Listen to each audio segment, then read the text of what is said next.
What is going on, Patriots fans? This is Jace back with another edition here of the Patriots Drive podcast. Guys, if you are watching this, you're a draft sicko just like me. I'm going to be doing a way too early 2025 three-round mock draft for the New England Patriots. I know the 2024 draft just got over. There's already talk about the 2025 draft. And if you're guys like me and you love the draft, it happens all the time. And so I can't wait for next year. I'm excited about what they did. Make sure you guys keep an eye on. We will be having a video coming out in the next couple days of us grading every single pick and the draft overall for the New England Patriots. So make sure you guys like, subscribe, and comment so that you guys know when we get update or when we upload that video, and you guys can take a look at how we graded this year's draft. But without further ado, let's get right into a 2025 mock draft.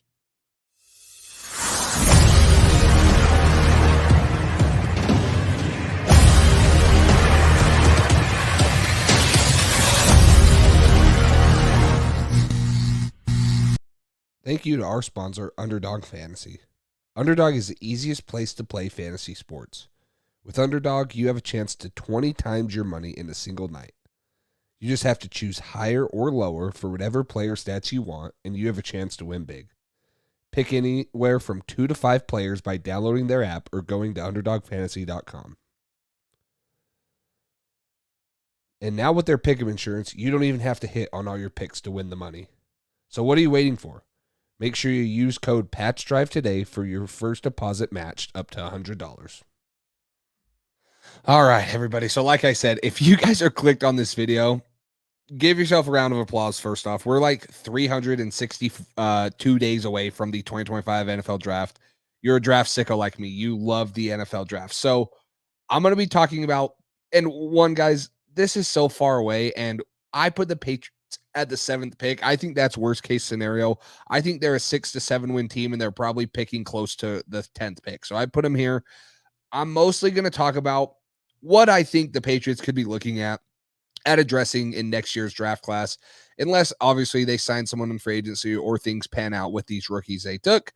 But I'm also just going to be giving you guys a little bit of insight on some guys that you should watch during the college football year. And I won't be doing too much of these. I just thought this would be fun since the draft just happened. So let's jump right into it, guys. I think the one position that the New England Patriots probably did not draft or did not address enough, in my opinion, is the left tackle position. They took Caden Wallace, who they believe can be a left tackle. Now, everyone says he's going to be a really good right tackle. It's very optimistic to think you're taking a 3rd round tackle and you're switching in positions to a spot he's never played before, and he's going to be really good. So if the Patriots are a 6 to 7 win team and they have offensive line issues next year, I want them to take an offensive tackle in the 1st round. I think that a guy like Will Campbell, he's 6'6", 325 pounds out of LSU. He's a 2-year starter going on a 3-year starter. He's played 800 plus snaps, all at left tackle. His first year started as a true freshman, really good lower half, really good in the run game, super explosive, and has really good hands at the punch when he's pass setting, good knockback at the line of scrimmage, and he's really smooth and really athletic. Now, we're so far away from the combine and stuff, so we won't know what any of these guys are measuring in at or testing in at, but we know that Will Campbell will have the size, he'll have the athleticism. We got to see his game film. And he's going up against some of the best players in the country. He's going to be going up against Mikael Williams, who's going to be a top 10 pick, in my opinion, out of Georgia. He's going to be going up against James Pierce, who's going to be a top 10 pick out of Tennessee. He's going to be going up against some of the best competition. So you're going to get a firsthand look at how this guy's going to do in the NFL. So really like the Patriots still addressing the offensive line position. I feel like with what they did, and everything has to work out perfectly. And this is a guy who gave up no sacks last year. See how he does this year. And obviously he had Jaden Daniels back there. So with a new quarterback, we'll see if that affects maybe someone that's a little less mobile. But I really like the idea of taking a 1st round offensive tackle. That's of the 3 needs that we had, quarterback, receiver, tackle, that's the latest pick you had. You took him in the 3rd round. And maybe Caden Wallace is a better guard from what people are saying. And only time will tell. But man, if you still have a hole at that left tackle position, I'm jumping all over taking Will Campbell, assuming that we're in the range, because I think he will be offensive tackle 1. Right now he is. There's a couple other guys, one out of Texas and a couple other, one out of Oregon, that could take offensive tackle 1. But Will Campbell will be a name to keep an eye on if you're in the idea of having the Patriots take a true left tackle and building that offensive line next year. All right, so the next pick I have the Patriots taking is a cornerback. Now, the only defensive player they took this year was a cornerback, but we'll see how Marcellus Dial turns out. With the losses of J.C. Jackson and Jack Jones this year, and potentially the loss of John Jones next year in a contract year, you might need to find another guy opposite. And even if you keep John Jones throughout next year, he's going to be a little bit older, in the 30s.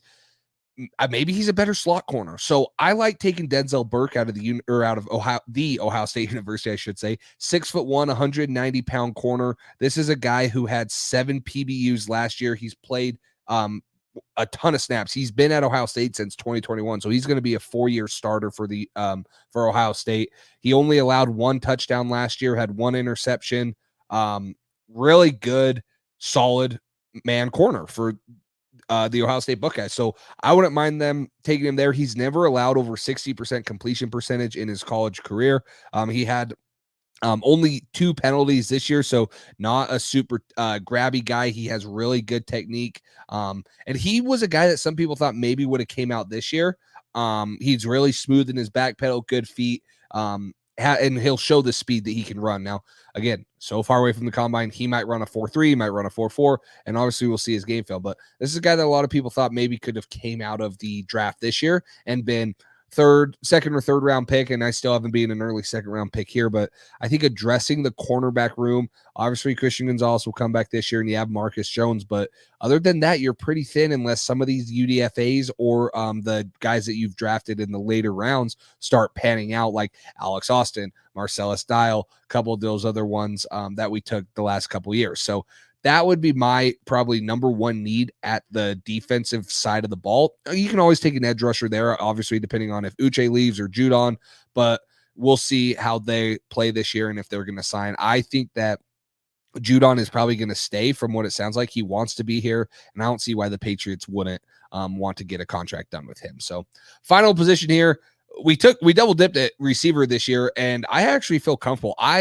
If you guys have not watched yet, the draft recap videos, the draft live parties, Javon Baker was my guy. I thought that I had my hand on him. I was like, I want this guy no matter what. They get him at 110, which obviously is made possible by the trade down at pick 34. So we'll get into it. Make sure you guys keep an eye out for how we grade the video. I'll go more in depth, but I actually feel decent about this receiving core all of a sudden. You got Jalen Polk, you have Javon Baker, Kendrick Bourne, Demario Douglas. People seem to be pretty high on KJ Osborne.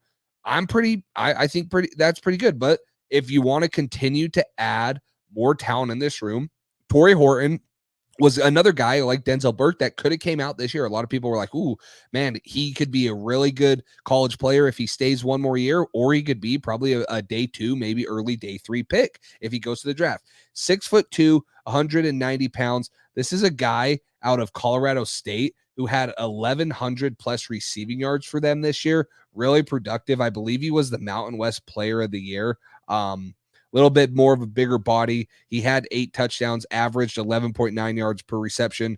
He also had 1,131 yards in 2022. So this is a 2-year starter that's had 1,100 plus yards, 8 touchdowns both years, and been really productive. He has the size too. Maybe Javon Baker, which I believe can be an X receiver, but maybe Javon Baker is a little bit limited because of his size, which I don't think will be a problem. But if you want to add more size, add Torrey Horton. I think Torrey Horton is a really good option in the 3rd round. Now, he could be a 2nd round guy. A lot of receivers seem to come off in the early seconds and middle rounds the last couple of years. But this is a guy that, in my opinion, has good ball skills. He's able to track it when he's in the air. He's really good in natural pass catcher with his hands. He doesn't use his body.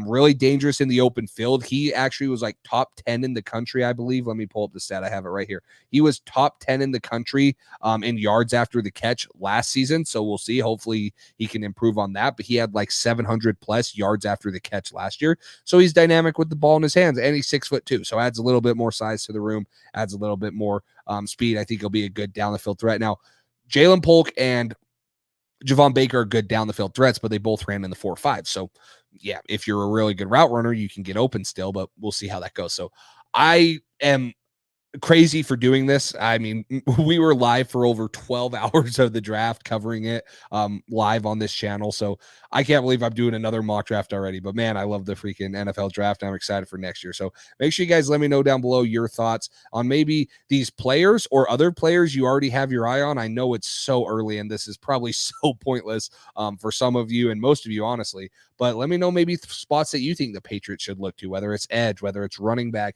whether it's the offensive line, like I addressed in the first round pick. So this is a fun little post, really jumping the gun on this one, but just want to talk a little bit more draft before we officially close the book on the 2024 NFL draft, move into the 2025 class, and, then get some guys that you guys could keep an eye on in college football and be like, hey, I remember when Jace talked about him. He is pretty good. Maybe we should take a look at him in the first or second round or whatever. So really appreciate all the support throughout the whole draft.